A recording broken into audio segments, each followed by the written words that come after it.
learn how to handle the winters. That's obvious. The winters come right after falls. And pray tell how often? Every year, according to written history, for the last 6,500.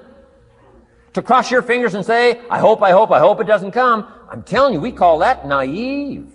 Now, there's all kinds of winters. Not just the winter of the season, but there's all kinds of winters. Winter time, the down time, the discouraging time. One writer called it the winter of discontent. The winter when you can't figure it out, the winter when it all goes wrong. Economic winters, social winters, political winters, and personal winters. When your heart is smashed in 1,000 pieces, the nights are unusually long. It's called winter time. Barbara Streisand sings, it used to be so natural to talk about forever, but used to be's don't count anymore. They just lay on the floor till we sweep them away. You don't sing me love songs. You don't say you need me, and you don't bring me flowers anymore. A song of winter. But hey, we're acquainted with all those winter scenarios. We've been through them all. Now the question is, what do you do about the winters? Well, you can't get rid of January by tearing it off the calendar. But here's what you can do with the upcoming winters of your life. The long ones, the short ones, the easy ones, the more difficult ones. Here's what you can do. Get wiser and stronger and better.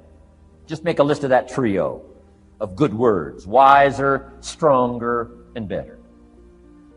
To challenge for yourself the upcoming winters of your life, don't you think you could read more? Pick up the scenario, pick up the books, pick up the cassettes. So I would put some stuff on cassettes so you can listen to it, put it in books so you can read it. Now putting it on video so you can see it. I'm telling you, anybody that wants to can get wiser. Next is stronger. Anybody can get stronger. If you're willing to do the push-ups, you can get stronger. If you're willing to put yourself through the paces, you can get stronger. Can you develop stronger skills? And the answer is yes. Start practicing. And you can get stronger. Can you get stronger in handling life situations? Of course. But you got to go to work on yourself. You can't blame out there wishing it was easier. Wish you were stronger.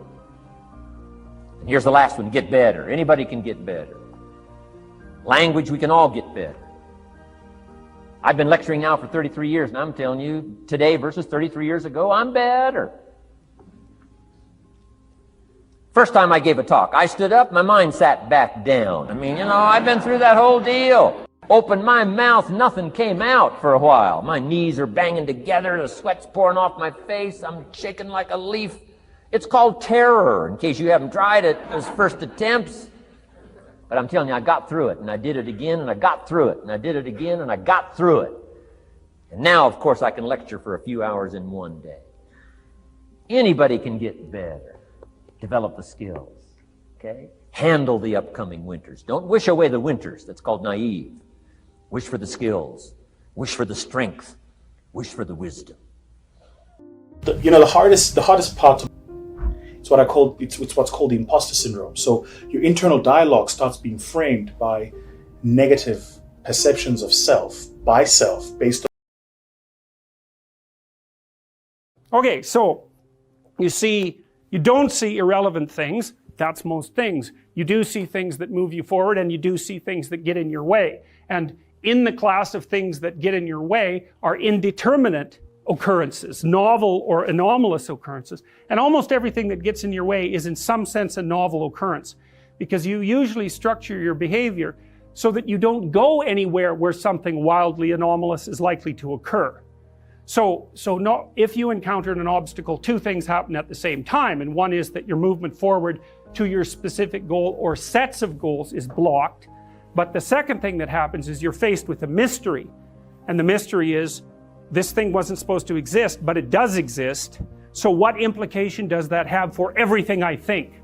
And that's very, very hard on people. They do not like that at all. And no wonder, because it's the constrained chaos that's underneath everything, inhibited by your contextual knowledge, that suddenly popped its head up into your world.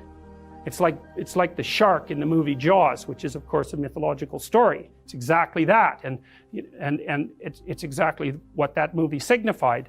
A safe vacation paradise, all of a sudden threatened by some subterranean thing that can pull you down and that destroys the peace and the harmony of that particular community. It's a dragon story. It's a hero myth.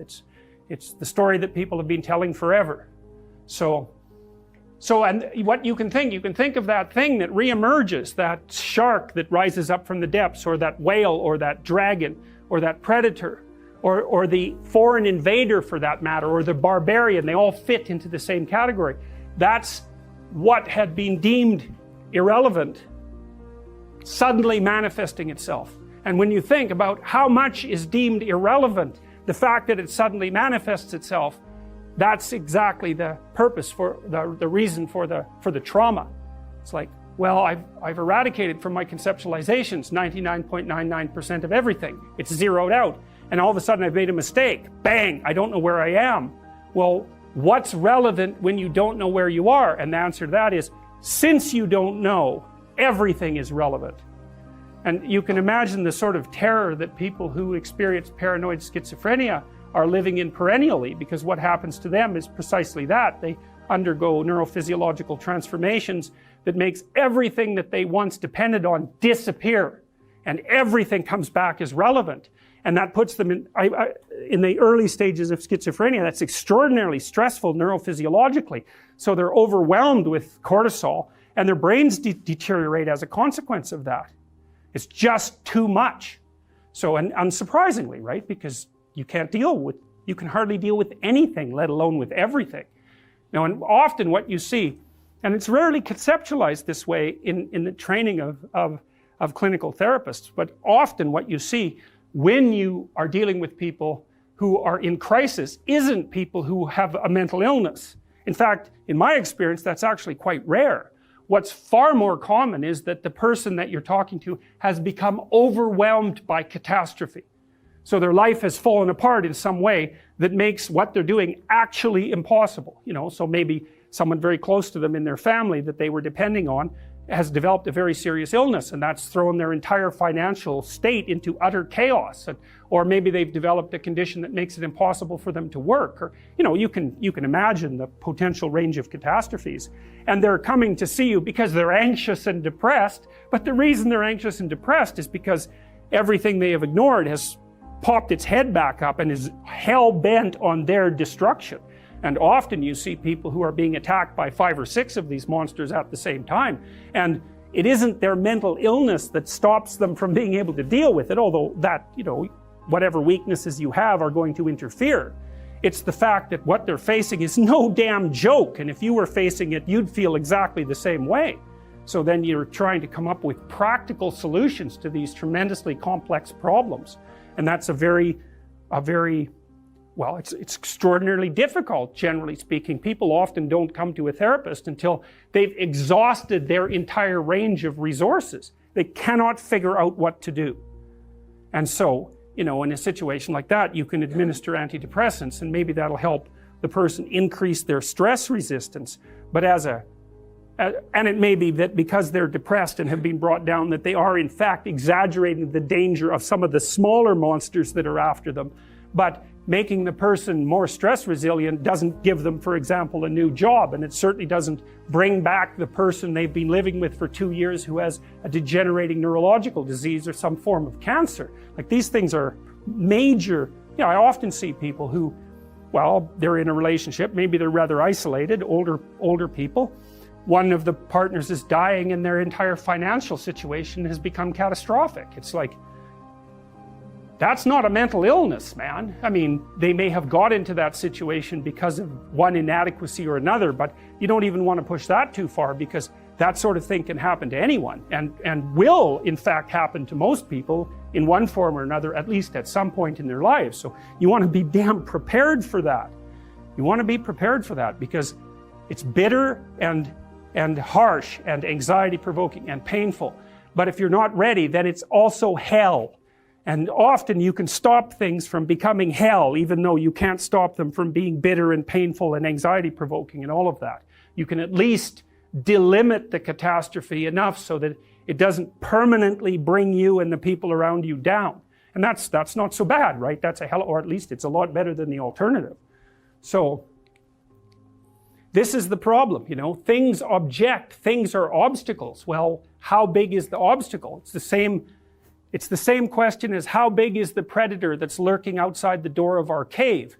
It's exactly the same problem, except conceptualized abstractly, and I would say exactly the same systems that your distant ancestors used to conceptualize the lurking predator are the systems that are activated now when you encounter the re-emergence of all the monsters that you've ignored. There's a beautiful poem by Rudyard Kipling called If, and it's part of the poem where he says, it's my favorite part of the poem, he says, if you can meet victory and defeat and treat both imposters just the same, then you'll be a man.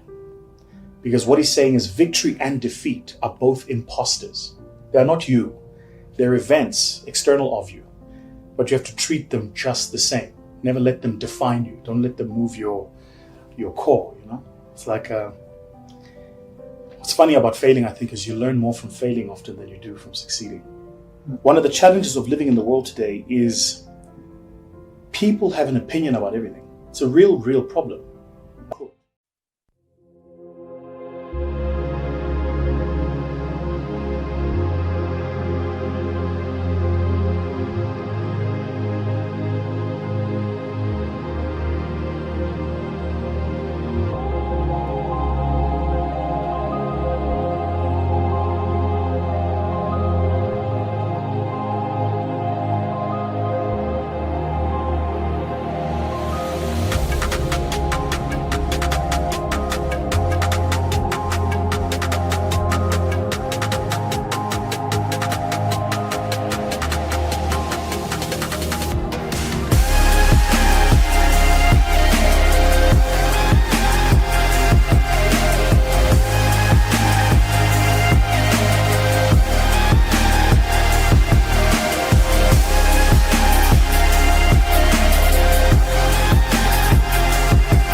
Chẳng được quên khi cơn mưa đêm lại về. Em đã quên lời thề và ta như đông chìm sâu. Không còn mới em anh nhận màu. Em chỉ cần mơ đâu em bay. Chỉ còn là những cơn mưa vô giá. Cho bên mơ em không mơ anh. Anh một đêm mơ. Chỉ cần bên em không được cần nhớ. Và chỉ có em không muốn nhớ. Và người ta bên nhau như ngã tớ. Muốn nhớ về say em chỉ có mấy em ở đây. Và anh như muốn chết đi nhưng không muốn em mơ mày. Tình yêu làm cho ta đau đầu. Cùng em như nằm hâm mộ. Anh như đeo mong cầu. Và mưa bên em ngủ sầu. Chào các bạn ba đêm mơ. Chỉ có bên em nhưng là khó mơ. Mà đang dài em muốn bên ai. Anh không mong gì hơn. Chỉ mong em sẽ ở đây ôm anh.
I got nightmares in my head, I fear that the thoughts build up until I can't hear, that my mind fills up into a creature, and it haunts me somewhere much deeper.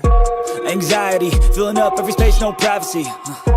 And silently, it could build and build until you finally see, whoa, it's taking over, damn no closure, moving closer. No exposure, I just wanna be a loner. Some can't stay sober, looking over all their shoulders, like moving boulders just to get out of the home. It sucks, I've had enough, I don't wanna feel the stuck under the rug, all my problems that I shove. I got nightmares in my head, I fear that the thoughts build up until I can't hear, that my mind fills up into a creature, and it haunts me somewhere much deeper.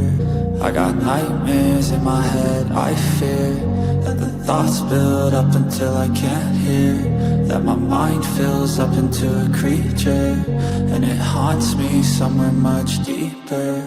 I've been feeling weird, I can't seem to focus good enough. Nothing's really clear, sometimes it could be a little tough. I just need to feel like the end's in sight for me, but let's be really real, anxiety can foggy all this stuff. I've been feeling weird, I can't seem to focus good enough. Nothing's really clear, sometimes it could be a little tough. I just need to feel like the end's in sight for me, but let's be really real, anxiety can foggy all this stuff. It sucks when you finally feel like giving up. Oh God, no luck, everything feels like you're sticky stuck. I'm lost, handcuffed to the bed where I sleep, don't give a fuck. Can't stop, unplug, feeling over